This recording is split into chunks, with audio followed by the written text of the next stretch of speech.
আসসালামু আলাইকুম, সবাইকে স্বাগতম। চলে আসলাম আবার একটা নতুন রেসিপি নিয়ে। বাজার থেকে অনেক টাকা দাম দিয়ে হালিম না কিনে বাসায় কিভাবে আমরা ঘরোয়া পদ্ধতিতে হালিম তৈরি করতে পারবো সেই রেসিপিটা আজকে শেয়ার করব।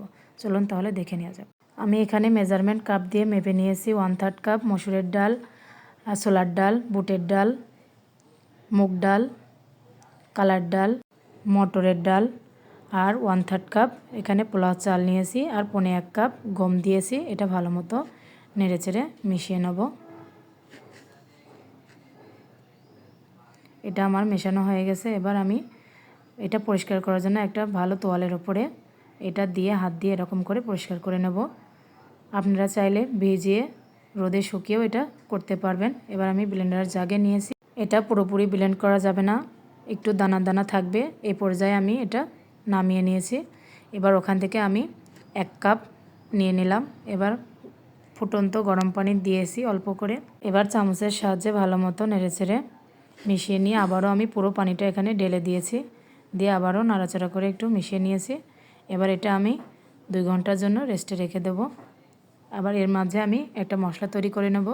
এর জন্য 1 টেবিল চামচ জিরে, 1 টেবিল চামচ ধনিয়া, 1 টেবিল চামচ সাদা সরিষা, 1 চা চামচ সাদা গোলমরিচ, 1 চা চামচ কালো গোলমরিচ, 1 চা চামচ রাঁধুনি, 1 টেবিল চামচ জয়ত্রী, 7-8টা এলাচ, 5-6টা দারচিনি, 8-10টা লবঙ্গ, একটা কালো এলাচ, অর্ধেক জয়ত্রী, 4-5টা শুকনা মরিচ, 2টা তেজপাতা। এবার এটা আমি চুলাতে লো ফ্লেমে একটু ভেজে নেব। ভেজে আমি একটা ব্লেন্ডার জারে নিয়েছি, ঠান্ডা করে ব্লেন্ড করে নিয়েছি। এবার এর মধ্যে আমি 1 চা চামচ বিট লবণ দিয়ে আবারও ভালো মতো ব্লেন্ড করে নেব। আমার ব্লেন্ড করা শেষ, এটা এক সাইডে রেখে দিলাম। এবার আমি কড়াইতে এখানে আমি 1/2 কাপ তেল দিয়েছি। এবার 1 কাপ পেঁয়াজ দিয়ে আমি হালকা ব্রাউন কালার করে ভেজে নিয়েছি। এবার এর মধ্যে আমি 500 গ্রাম খাসির মাংস দিয়ে দিলাম। এখানে আপনারা চিকেন দিয়েও করতে পারবেন, এটা অপশনাল। এবার এর মধ্যে আমি 1 টেবিল চামচ রসুন বাটা, 1 টেবিল চামচ আদা বাটা, 1 চা চামচ জিরে, 2 চা চামচ ধনিয়া, 2 চা চামচ লাল মরিচের গুঁড়া, 1 চা চামচ হলুদের গুঁড়া, 1 চা চামচ লবণ, গোটা মশলা দিয়ে দিলাম, লবঙ্গ, দারচিনি, কালো এলাচ আর একটা তেজপাতা দিয়ে এটা ভালো মতো কষিয়ে নেব। এটা কষানো হয়ে গেলে এর মধ্যে আমি যেই চাউলটা ভিজিয়ে রেখেছিলাম সেটা এখানে দিয়ে দিলাম। দিয়ে আমি ভালো মতো আবারও কষিয়ে নেব, মাংসের সঙ্গে চাউলটা কষিয়ে নেব। আমার কষানোটা হয়ে গেছে।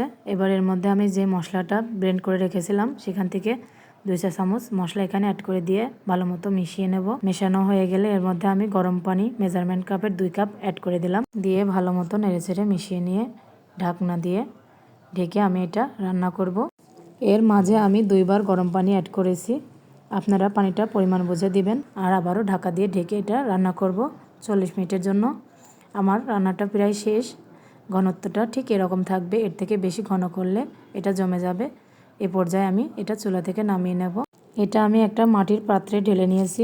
এবার উপর থেকে আমি কিছুটা ধনিয়া পাতা, কিছুটা কাঁচামরিচের কুচি, শসা কুচি আর পেঁয়াজ বেরেস্তা দিয়েছি আর কিছু লেবুর স্লাইস করে এখানে দিয়েছি পরিবেশনের জন্য। যদি রেসিপিটা ভালো লাগে ফ্রেন্ডস ও ফ্যামিলির সঙ্গে শেয়ার করবেন। আর যদি ভিডিওটা ভালো লাগে লাইক কমেন্ট শেয়ার করবেন। আর যদি ইউটিউব থেকে দেখেন চ্যানেলটি সাবস্ক্রাইব করে দেবেন, পাশে থাকা বেল আইকনটি বাজিয়ে দেবেন। আমার জন্য দোয়া করবেন। সবাই সুস্থ থাকবেন, ভালো থাকবেন। আবারও দেখা হবে নতুন কোনো রেসিপি নিয়ে। আল্লাহ হাফেজ।